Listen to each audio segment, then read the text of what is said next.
আসসালামু আলাইকুম। সংবাদে আপনাদের সবাইকে স্বাগত জানাচ্ছি। আমি ফিরোজ তোহা। শুরুতেই সংবাদ শিরোনাম। বাংলাদেশের সর্বশেষ গুরুত্বপূর্ণ আপডেট সংবাদে আপনাকে স্বাগত। শুরুতেই সংবাদ শিরোনাম, এরপর বিস্তারিত। শুরুতেই জানিয়ে দিব, মসজিদে স্যান্ডেল হারানো নিয়ে দুই পক্ষের সংঘর্ষে আহত 10। ঝিনাইদহের শৈলকুপায় মসজিদে স্যান্ডেল হারানো নিয়ে দুই পক্ষের সংঘর্ষে অন্তত 10 জন আহত হয়েছে। বুধবার 5 মার্চ রাতে উপজেলার গোকুলনগর গ্রামে এই ঘটনা ঘটে। আহতদের উদ্ধার করে শৈলকুপা উপজেলা স্বাস্থ্য কমপ্লেক্সে ভর্তি করা হয়েছে। এরপর জানিয়ে দিব, বৈষম্যবিরোধী আন্দোলন দমানোর অর্থের যোগানদাতা আফতাব গ্রেপ্তার। নীলফামারী 1 আসনের সাবেক সংসদ সদস্য আফতাব উদ্দিন সরকারকে গ্রেপ্তার করেছে পুলিশ। বুধবার 5 মার্চ দিবাগত রাত 12:30টায় রংপুর মহানগরীর সেনপাড়ায় গুড় মজিবের বাড়ির একটি ফ্ল্যাট থেকে তাকে গ্রেপ্তার করেন মহানগর পুলিশ। এদিকে দেশের ভিতরই শিক্ষার্থীরা ভবিষ্যৎ দেখবে, এমন শিক্ষা ব্যবস্থার স্বপ্ন দেখি শিক্ষা উপদেষ্টা। আমি এমন শিক্ষা ব্যবস্থার স্বপ্ন দেখি যেখানে আমাদের শিক্ষার্থীরা দেশের ভিতরেই তাদের ভবিষ্যৎ দেখতে পাবে এবং বাংলাদেশ থেকে বিশ্বকে নেতৃত্ব দেবে বলে মন্তব্য করেছে নতুন শিক্ষা উপদেষ্টা অধ্যাপক ডক্টর চৌধুরী রফিকুল আবরার সিআর আবরার। এরপর জানিয়ে দিব, গভীর রাতে লাগা আগুনে সবকিছু হারিয়ে বাসিন্দাদের আর্তনাদ। রাজধানীর গাবতলীতে ইউরোপিয়ান ইউনিভার্সিটির সামনে শাহী মসজিদ বস্তিতে আগুন নিয়ন্ত্রণে এসেছে। বৃহস্পতিবার 6 মার্চ ভোর 4:36 আগুন নিয়ন্ত্রণে আসে বলে জানিয়েছে ফায়ার সার্ভিস সদর দপ্তর। এদিকে দিল্লির কোথায় আছেন হাসিনা? ছাত্র জনতার গণ অভ্যুত্থানে ভারতে পালিয়ে যাওয়া শেখ হাসিনা দিল্লির কোথায় থাকছেন তা জানতে আমার দেশের নয়াদিল্লি প্রতিনিধি বিশেষ অনুদান চালিয়েছে। এতে জানা গেছে, নয়াদিল্লির অভিজাত লুটিয়েন্স বাংলা জেনের একটি সুরক্ষিত বাড়িতে তাকে রাখা হয়েছে। তথ্য প্রমাণে জানা যায়, ওই বাংলোর ঠিকানা 11 রাজারি মার্গ। শেখ হাসিনা ওই বাংলার ঠিকানা ভারত সরকার গোপন রেখেছে। অনুসন্ধানে আরও জানা গেছে, শেখ হাসিনার এখানে থাকার বিষয়টি দেখভাল করছেন ভারতের কেন্দ্রীয় নিরাপত্তা উপদেষ্টা অজিত দোভাল। এবং সর্বশেষ জানিয়ে দিব, হামাসের সঙ্গে গোপন বৈঠকে ট্রাম্প প্রশাসন। ইসরায়েলকে বাদ দিয়ে গাজা উপত্যকায় আটক মার্কিন জিম্মিদের মুক্তি নিশ্চিত করার পাশাপাশি যুদ্ধের অবসানের জন্য একটি বৃহত্তর চুক্তি লক্ষ্যে প্রেসিডেন্ট ডোনাল্ড ট্রাম্পের প্রশাসন হামাসের সঙ্গে সরাসরি আলোচনা করছে। প্রিয় দর্শক, এতক্ষণ শুনছিলেন সংবাদ শিরোনাম, এরপর বিস্তারিত।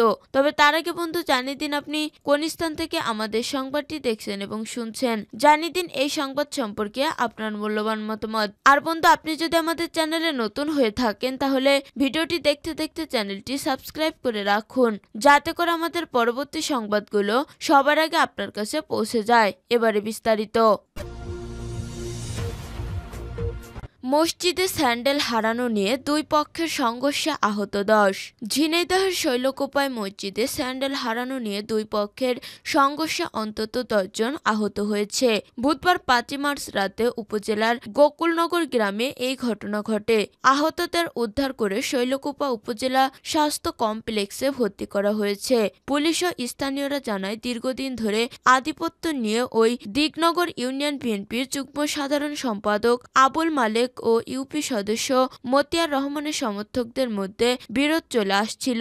গত কয়েকদিন ধরে গ্রামের মসজিদে তারাবি নামাজে আব্দুল মালেকের লোকজনের স্যান্ডেল চুরি হয়। বুধবার আবার চুরি হলে উভয় পক্ষের লোকজনের মাঝে বাক বিতণ্ডা হয়। এক পর্যায়ে দুই পক্ষের লোকজন দেশীয় অস্ত্র নিয়ে সংঘর্ষে জড়িয়ে পড়ে। এতে অন্তত 10 জন আহত হয়। খবর পেয়ে পুলিশ ঘটনাস্থলে পৌঁছে পরিস্থিতি নিয়ন্ত্রণে আনে। এলাকায় উত্তেজনা থাকায় সেখানে পুলিশ মোতায়েন করা হয়েছে। বৈষম্য বিরোধী আন্দোলন দমানোর অর্থে যোগানদাতা আফতাব গ্রেপ্তার। নীলফামারী 1 আসনের সাবেক সংসদ সদস্য আফতাব উদ্দিন সরকারকে গ্রেপ্তার করেছে পুলিশ। বুধবার 5 মার্চ দিবাগত রাত 12:30টায় রংপুর মহানগরীর সেনপাড়ার গুড় মজিবের বাড়ির একটি ফ্ল্যাট থেকে তাকে গ্রেপ্তার করে মহানগর পুলিশ। অভিযানে নেতৃত্ব দেন মহানগর পুলিশ কমিশনার মজিদ আলী। মহানগর পুলিশ কমিশনার মজিদ আলী জানান, গত বছরের 5 আগস্টে পরিবর্তিত সরকার প্রধান পালিয়ে যাওয়ার পর থেকেই আফতাব উদ্দিন সরকার নগরীর সেনপাড়ার ওই ফ্ল্যাটের একটি রুম ভাড়া নিয়ে সেখানে অবস্থান করছিল।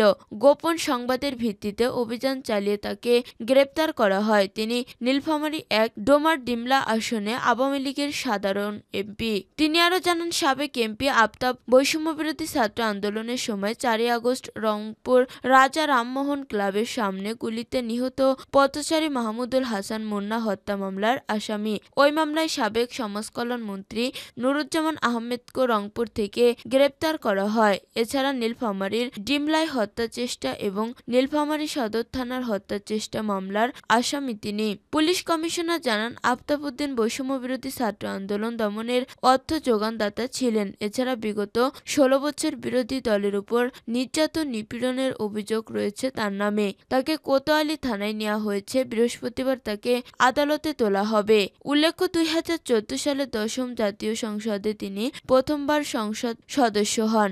একই আসন থেকে এরপর আরও ২ বার এমপি নির্বাচিত হন তিনি। দেশের ভিতরেই শিক্ষার্থীরা ভবিষ্যৎ দেখবে, এমন শিক্ষা ব্যবস্থার স্বপ্ন দেখি শিক্ষা উপদেষ্টা।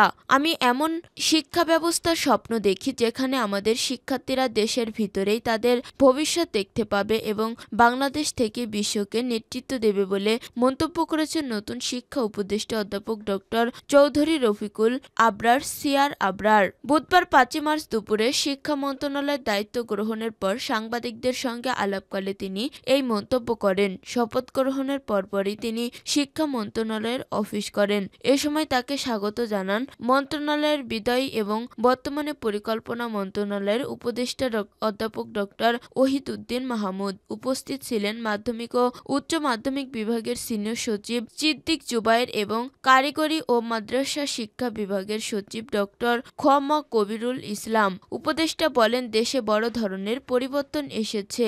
আমরা ভাবিনি আমাদের জীবনদশায় এভাবে মুক্তভাবে কথা বলতে পারবো। প্রধান উপদেষ্টা যে আমাকে দায়িত্ব দিয়েছেন এটি একটি বড় চ্যালেঞ্জ। শিক্ষা একটি বিশাল জগৎ এবং আমরা সবাই জনগণের টাকায় বড় হচ্ছি, সুতরাং জনগণের প্রতি আমাদের দায়িত্ববোধ আছে। তিনি আরো বলেন, শিক্ষা হচ্ছে বৈষম্যহীন সমাজ গঠনের সবচেয়ে গুরুত্বপূর্ণ বাহন। আমি এমন এক শিক্ষা ব্যবস্থা কথা ভাবি যা হবে ব্যক্তির কর্মদক্ষতা অর্জন, তার আত্ম উন্নতির উপযুক্ত পথ। এটি আর্থসামাজিক উন্নয়ন ও বিজ্ঞান প্রযুক্তি ভিত্তিক উৎকার্যের সহায়ক এবং সামাজিক ন্যায় বিচার প্রতিষ্ঠার লক্ষ্যে মূল্যবোধ সম্পন্ন নাগরিক তৈরির উপায় হবে।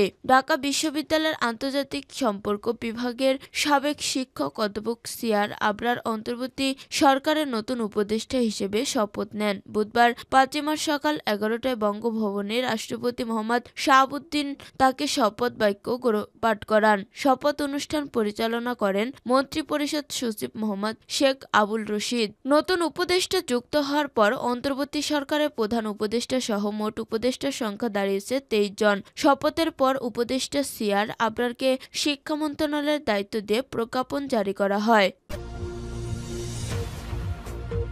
গভীর রাতে লাগা আগুনে সবকিছু হারিয়ে বাসিন্দাদের আর্তনাদ। রাজধানীর গাবতলীতে ইউরোপিয়ান ইউনিভার্সিটির সামনে শাহী মসজিদ বস্তিতে লাগা আগুন নিয়ন্ত্রণে এসেছে। বৃহস্পতিবার ৬ মার্চ ভোর ৪টা৩৬ আগুন নিয়ন্ত্রণে আসে বলে জানিয়েছে ফায়ার সার্ভিস সদর দপ্তর। এর আগে বুধবার দিবাগত রাত ৩টা৮ আগুনের সূত্রপাত হয়। পরে খবর পেয়ে আগুন নিয়ন্ত্রণে কাজ করে ফায়ার সার্ভিসের ৮টি ইউনিট। গভীর রাতে আগুন লাগা সবকিছু হারিয়ে আর্তনাদ করেন মোল্লাবস্তির বাসিন্দারা। আগুনের উত্তাপে ঘুম ভাঙে তাদের। কিছু বুঝে ওঠার আগেই আগুনে ছাই পুরো বস্তি। এ সময় যান বাঁচাতে যে যেভাবে পেরেছিল বেরিয়ে আসেন ঘর থেকে। কোনো রকমে প্রাণ বাঁচলেও নিয়ে আসতে পারেনি কোনো মালামাল। স্থানীয়রা জানান, বস্তির ঠিক পাশেই ছিল টায়ার, মোটর পার্টসহ কেমিক্যালের দোকান। অনুমোদনহীন এসব দোকান থেকেই আগুন ছড়িয়ে পড়ে। পরে ৮ ইউনিটের ১.৫ ঘন্টার চেষ্টায় আগুন নিয়ন্ত্রণে আনে ফায়ার সার্ভিস। প্রাথমিকভাবে আগুনের সূত্রপাত ও ক্ষয়ক্ষতির পরিমাণ জানা যায়নি।